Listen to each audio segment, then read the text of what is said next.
Hi kids, welcome back to my channel. So today I will be teaching further process of digestion in beings. In my previous presentation I have taught about the process of ingestion.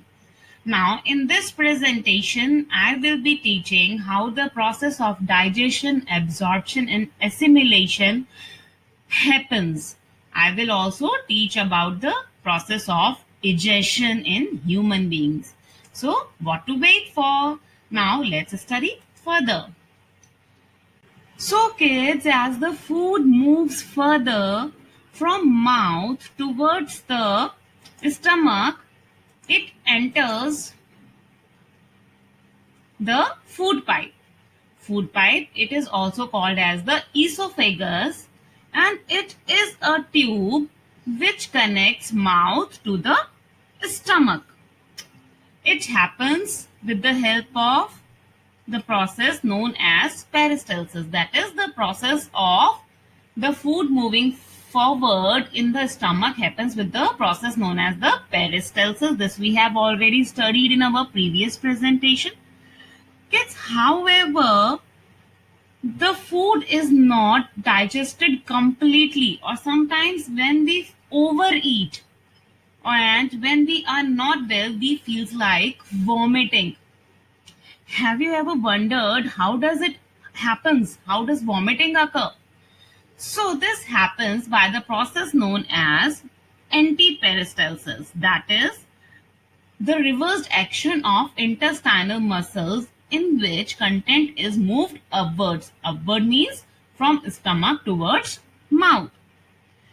When the food is not accepted by the stomach, the intense pressure is formed and thus the food is pushed back in opposite direction. This is antiperistalsis.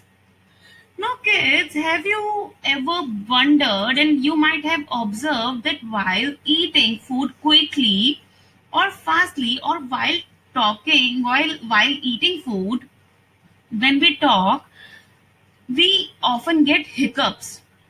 So, have you ever wondered how does it happens? So, to study this, let us study about few more parts that are present inside our throat. That is trachea and epiglottis. Trachea, it is the windpipe which carries oxygen from nostrils to our lungs. Food pipe and trachea, kids, they share the common passage inside our throat. And there is an organ called epiglottis. It is a flat cartilage that prevents food from entering the windpipe. So it is a flap-like structure that is present behind the root of the tongue. And this flap-like structure, it opens only during breathing and thus allowing the air into the windpipe, and it gets closed during the process of swallowing to cover the opening of the windpipe. Okay, so that our food cannot enter the windpipe. It means that it shows the path to the food towards the food pipe. Now, if we talk or eat fastly, then some of the portion of the windpipe, it remains open and our food enters the windpipe. Thus we get hiccups.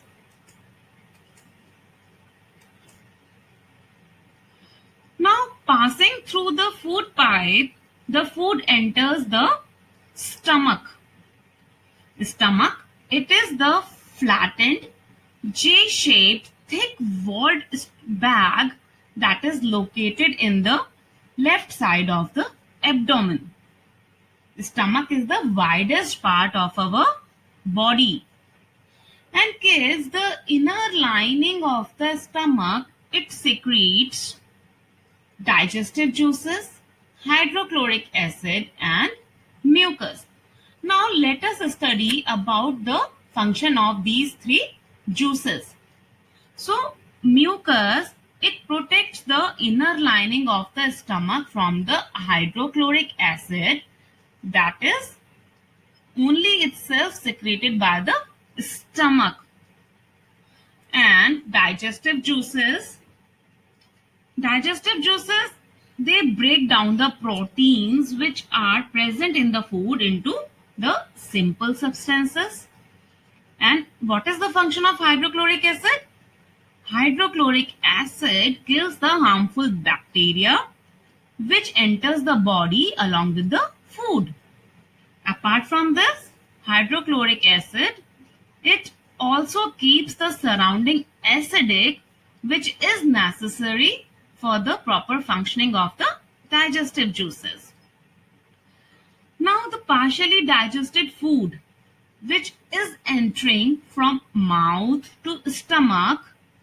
Why I said mouth to stomach? Because partial digestion of carbohydrates, it happens in the mouth and then it enters the stomach.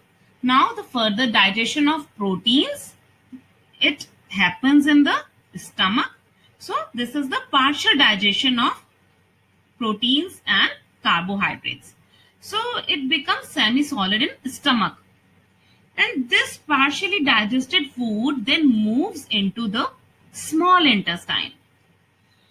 So kids, before studying about the function of the small intestine, let us study about the function of the liver and the pancreas. So liver, it is the largest gland in the body, which is reddish brown in color, and it is located in the upper right part of the stomach. The liver, it secretes the bile juices which get stored in the gallbladder. And these bile juices break down, or they are responsible for the digestion of fats. So we have studied that digestion of fats, it happens in the liver. Now, what happens in the pancreas? Pancreas, it is a leaf-like structure that is located just below the stomach, and it secretes the pancreatic juices. Pancreatic juices like trypsin, lipase, amylase, which breaks the fats completely, and it also further break down the carbohydrates and proteins. Partial digestion of the carbohydrates is happening in the mouth. Partial digestion of proteins happens in the stomach, and thus the further breakdown of these fats, carbohydrates and proteins, it happens with the help of the pancreatic juices. Kids, it is not like the food, it enters the liver or the pancreas. The food does not enter liver or pancreas. Instead, the juices which they secrete, gallbladder and the pancreas, they secrete bile juices, and the pancreatic juices, they get mixed with the food in the small intestine and breaks down the components. Now the food moves further into the small intestine. So what is the small intestine? It is a highly coiled tube of about 7.5 meters in length and which is present inside our belly. Now kids, children often get confused between small intestine and large intestine. They feel like large intestine, it is the highly coiled one, but it is not so small. So the small intestine is long and is called so because it is quite narrow tube. And the complete digestion of the food takes place in the small intestine, and also the absorption of food is taking place in the small intestine. So how it is happening? So as the food enters from stomach into the small intestine, it secretes the intestinal juices which breaks down the carbohydrates into sugars, proteins into amino acids and the fats, they get break down into fatty acids and glycerol. So the complex food material, it becomes the simple substances in the small intestine. So here the complete digestion of the food takes place. Now kids, if I say the breakdown, it means that the food that we intake is being converted into smaller items physically by chewing and chemically by the action of some enzymes or juices. Now, there is one more function that is performed by the small intestine. So, apart from the digestion, the absorption of food is also taking place in the small intestine. Absorption of food means the process in which the digested food passes from the intestinal walls into the bloodstream. So, how it is happening? So the process of absorption, it takes place with the help of the villi. So before studying about the absorption, let us study what is the meaning of villi. So villi, these are the finger-like projections that are present on the inner surface of the small intestine. And these villi, they increases the surface area for the absorbed food.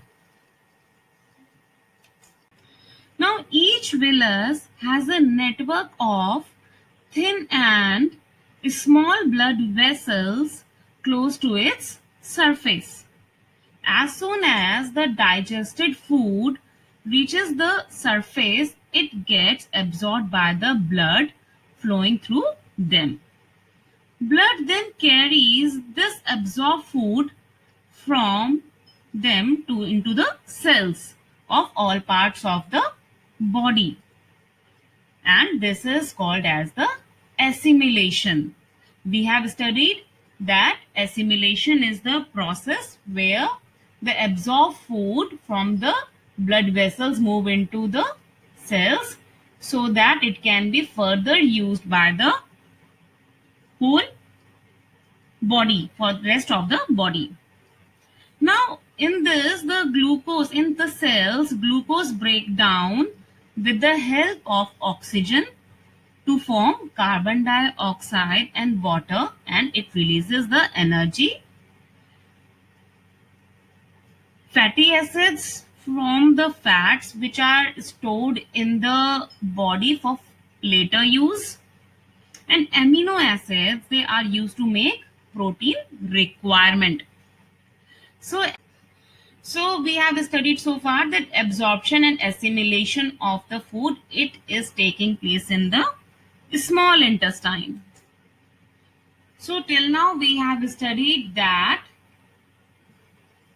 ingestion, it happens through mouth, digestion, absorption and assimilation.